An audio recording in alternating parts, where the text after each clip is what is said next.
क्या आपको पता है ईरान का वो नर्क कहाँ है, वो जहन्नुम कहाँ है जहां से इजराइल के लिए आग बरसाई जा रही है। देखिए जरा इन तस्वीरों को। ये एक तरह की आग के गोले जैसी गुफा नजर आ रही होगी आपको। ऐसा लग रहा है किसी वोल्केनो के अंदर ये गुफा बनाई गई है। अंदर लाइन से बड़े बड़े ट्रकों पर मिसाइलें लदी हुई दिखाई दे रही हैं। एक बड़ा ही खतरनाक सा लड़ाकू विमान भी तस्वीर में दिखाई दे रहा है। साथ ही साथ ईरान की आर्मी भी जगह जगह मुस्तैद है। ये आग के गोले की तरह लाल नजर आ रहा है, लेकिन आपको बता दें कि ये लाल नहीं है, ये कोई आग का गोला नहीं है, बल्कि ये एक तरीके की गुफा है जिसमें लाल कलर की लाइटें जलाई गई हैं। असल में ईरान ने इजराइल पर करीब 200 मिसाइलों से हमला किया है। काफी मिसाइल इजराइल ने हवा में ही मार गिराई, लेकिन कुछ मिसाइलें जमीन कामयाब हो गई और इन मिसाइलों ने जमीन पर खूब आतंक मचाया है। ईरान के इस हमले ने इजराइल की सारी हनक निकाल कर रख दी है। इससे पहले माना जा रहा था कि इजराइल के आयरन डोम की वजह से कोई मिसाइल या फिर रॉकेट इजराइल की जमीन को छू भी नहीं सकता है, लेकिन ईरान के हमले ने इस बात को गलत साबित कर दिया। ईरान की एक साथ सैकड़ों मिसाइलों से हमले की रणनीति के सामने इजराइल की पूरी जो प्लानिंग थी वो कहीं ना कहीं फ्लॉप साबित हो गई है। ऐसे में सवाल उठ रहा है कि आखिर ऐसा हुआ तो कैसे हुआ? ईरान ने ऐसी कौन सी नई तकनीक इजाद कर ली है जिसने इजराइल के पसीने छुड़ा दिए? दरअसल वो यही लाल गुफा है। दोस्तों, ईरान ने अपनी जमीन और पहाड़ों के अंदर एक सीक्रेट अंडरग्राउंड सिटी बना रखी है। ये उसी सीक्रेट अंडरग्राउंड सिटी के नज़ारे हैं। इसमें कई सारी मिसाइलें हैं जो कि हर तरीके की तकनीक से लैस हैं, हर तरीके की तकनीक है इन मिसाइलों में। दोस्तों, इस मिसाइल सिटी में इंसान नहीं बल्कि हर जगह सिर्फ मिसाइलें ही मिसाइलें नजर आती हैं। साथ में फाइटर जेट, बम्बर और ड्रोन भी हैं। सबसे बड़ी बात यह है दोस्तों कि सीक्रेट सिटी की जो एग्जैक्ट लोकेशन है उसकी जानकारी सिर्फ मिलिट्री के कुछ गिने चुने लोगों को ही है। सामान्य सैनिक या फिर अधिकारियों को यह भी नहीं पता कि इसकी पोजीशन है कहां पर। अगर शहर पता भी होगा तो लोकेशन नहीं पता होगी। हमास चीफ की मौत के बाद ईरान ने पाकिस्तान से शाहीन 3 बैलिस्टिक मिसाइल की मांग की थी ताकि उनकी मिसाइल और पावरफुल हो जाए और बढ़ जाए उसकी ताकत, लेकिन अभी तक इस मिसाइल के सौदे को लेकर कोई आधिकारिक पुष्टि सामने नहीं आई है।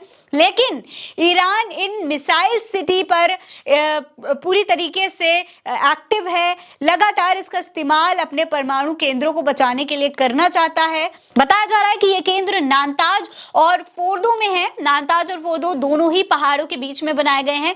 यहाँ भी बंकर हैं, अंडरग्राउंड सुरंगें हैं काफी सारी। इन्हें पत्थरों और रीइंफोर्स्ड कंक्रीट से बनाया गया है। सबसे बड़ी बात यह है कि इन बंकरों में मीडियम रेंज की मिसाइलें सुरक्षित रखी जा सकती हैं, किसी तरीके का उनको कोई नुकसान नहीं होता।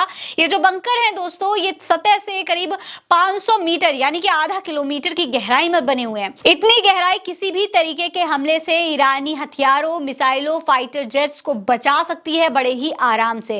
इस सीक्रेट एयरबेस पर किसी भी तरीके के परमाणु हथियार हमले किसी भी तरीके का असर नहीं कर पाएंगे। इन्हें ईरान में मिसाइल सिटी भी बुलाया जाता है। इसमें ईरान अपने F4 फाइटर जेट्स और मीडियम रेंज एमेड बैलिस्टिक मिसाइल रखता है। ये बंकर दोस्तों 2015 में बनकर तैयार हुए थे। तब aerospace force of the army of the guardians of the Islamic revolution के जो कमांडर थे उन्होंने ये बात कही थी कि ईरान किसी भी देश से युद्ध नहीं चाहता है। किसी ने हमला किया तो ये बंकर ज्वालामुखी की तरह आग उगलेंगे। यानी कि वो भी ये बात कह चुके थे कि यही असली जहन्नुम साबित हो सकता है। ऐसे में इतने खतरनाक हथियार जिस गुफा में रखे गए हैं तो उसे इजराइल के लिए जहन्नुम कहना गलत नहीं होगा। और तो और दोस्तों, ये बात जानकर आपको और हैरानी होगी कि ईरान में ऐसे एक नहीं बल्कि कई सीक्रेट सिटी हैं जहां ऐसी मिसाइलें रखी जाती हैं। यहां से ईरान एक बार में किसी भी देश पर ताबड़तोड़ मिसाइल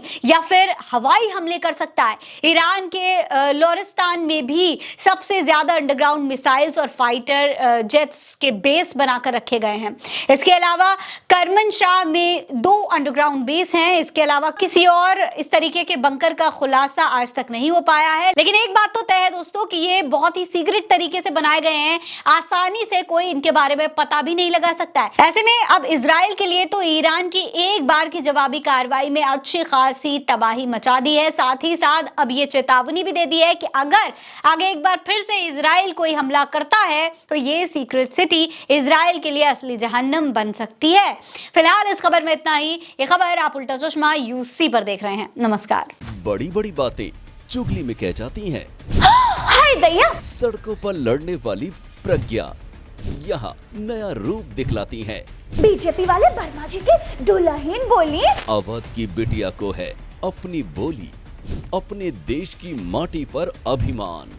अवधी भाषा वाली प्रज्ञा चाची की चुगली ने दुनिया में रचा कीर्तिमान। हम अपने उत्तर प्रदेश की माटी के महक देश विदेश तक पहुंचाते रहेंगे, ये हमारा वादा है।